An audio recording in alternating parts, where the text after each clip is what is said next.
You know, we all know about Jefferson, you know, one of the founding fathers, but we forget about what Jackson did. Jackson's presidency, his ascendancy to the presidency, was about reconnecting government to the people, to reopen and reestablish what had become broken, which was this contract between a new country, its new government, and its people. And if you remember Jackson's election, first of all, it wasn't supposed to happen. But secondly, he actually mandated a reconnection so that we reminded ourselves that we were a representative government. We involved more people again. We opened up the halls of Congress and the White House. People became attached to their government again. Not unlike what we're living through right now.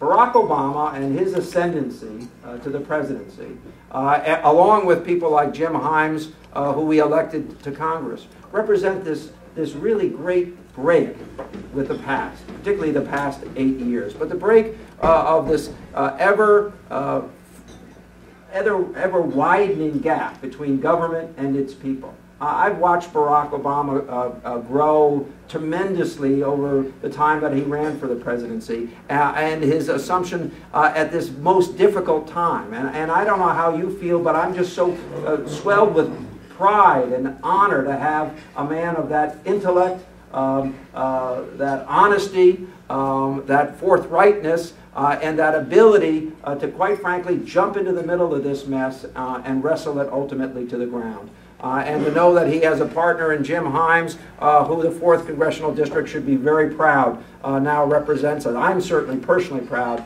to see that Jim is doing it. I got to tell you something about Dan Malloy. All of you helped get me to Washington. Dan really was one of my closest friends and advisors in doing that. And I'll tell you what Dan would do, which almost no one else would do.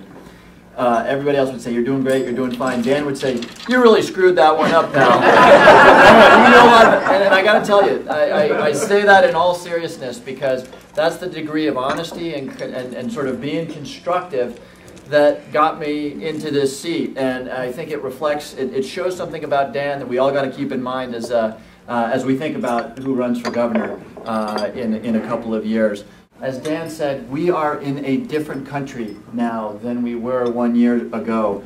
And not being in D.C., you probably don't realize what incredible change you have brought about. You kind of need to be around people who, for example, are trying to better education in our urban communities, or people who've dedicated their lives to preserving the environment, or people who have dedicated themselves to moving us towards a smarter energy system, or people who care about the preservation of our open space, that you meet in D.C. to know what a profound change has occurred in Washington, D.C. and is happening in this country. I had the opportunity to meet the president a little less than 2 weeks ago. I sat down with him and with a group of his economic advisors, and I too, like all of you, worry about where the economy is, and of course we're all aware of the fact that people are losing their jobs and losing their homes.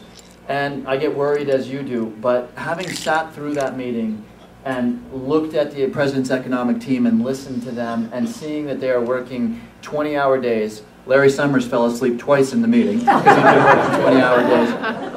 I can tell you this, which is that there are very, very competent hands on the wheel right now. And I can't promise you that we're coming out of this next week, next month, or next quarter. But there are very competent hands on the wheels right now, good decisions being made, and decisions not only that are going to get us out of this, but that are going to return us to some of the core things that are key about this country. You know, we are a party who at its very core believe that we have an obligation to make society, to make community stronger. That's really what Democrats stand for. And just as what Jim Himes and Barack Obama are doing on behalf of the people of this nation, I believe a Democratic governor working with our legislature could do for this state. The idea that Connecticut ranks dead last for job production since 1991 is intolerable.